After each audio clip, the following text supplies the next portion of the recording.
It's Monday, July the 1st, 2024. Welcome to the Daily Article Podcast. I'm Chris Elkins, narrating today's daily article, written by Denison Forum co-founder and CEO, Dr. Jim Denison.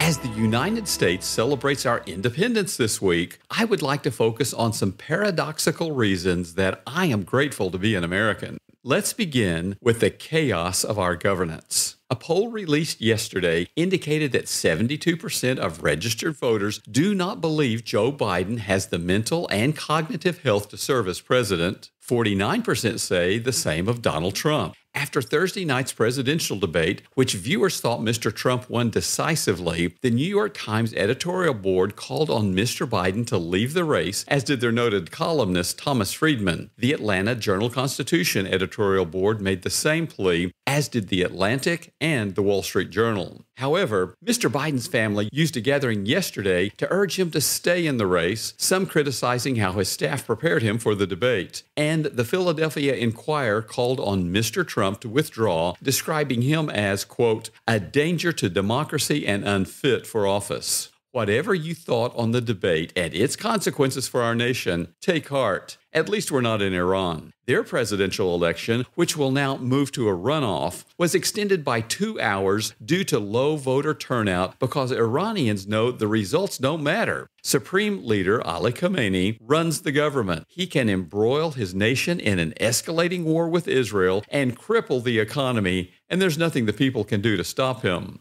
Nor are we China, which recently threatened the death penalty for anyone in the country who supports Taiwan's democracy, or Russia, whose president launched an invasion of Ukraine that now has killed more than 469,000 Russian troops, or North Korea, whose dictator has threatened a nuclear launch despite reprisals that would devastate his nation. In each case, these leaders are not only unaccountable to their people, they are immune personally from the consequences of their tragic decisions. By contrast, colonial writer Thomas Paine explained the genius of the American system. Quote, as in absolute governments, the king is law, so in free countries, the law ought to be king. End quote. No matter how frustrated you may be with our presidential candidates, for example, no one is threatening a military coup or street riots to overthrow our government. Voters whose candidate loses in November can take heart that the winner is head of just one of the three branches of our government, constrained by the laws Congress makes and the interpretation of those laws by our courts. Our founders would have agreed with C.S. Lewis, who believed in democracy not because people are worthy of governing themselves, but because no one is worthy of unaccountable power over others. However, Lewis's observation also highlights the inherent flaw in our system, as a car is intended for those with the maturity and requisite motor skills necessary to drive it effectively, so our system of self-government is intended for those who can govern themselves. But we cannot govern ourselves without the help of the one who governs the universe. No laws or leaders can make us the people we need to be if our democratic republic is to flourish.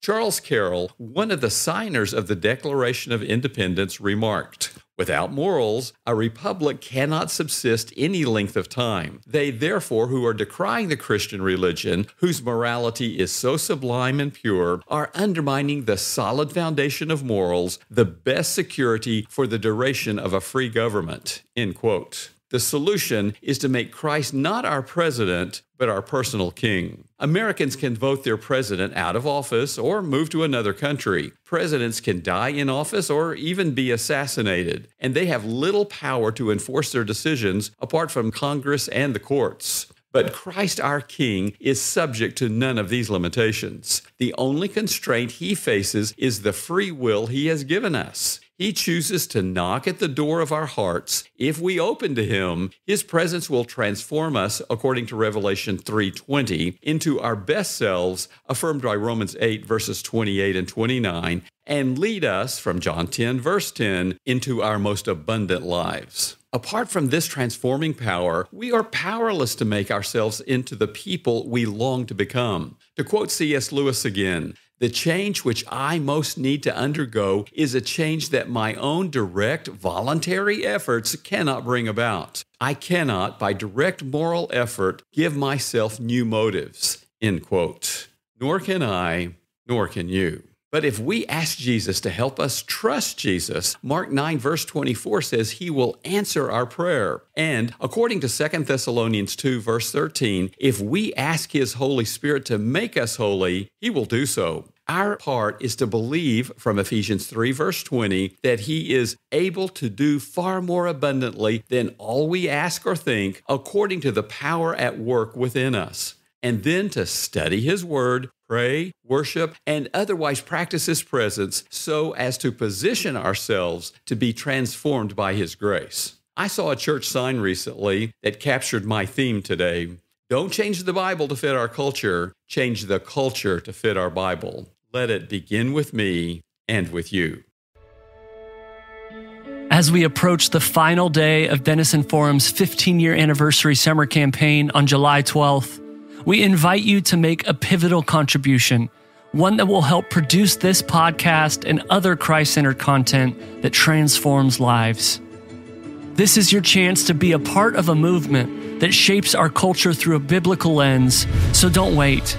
Visit supportdf.org today to help Denison Forum launch into another 15 years of impactful ministry. July 12th is the deadline to reach the $550,000 summer campaign goal, so please give now at supportdf.org. Thank you.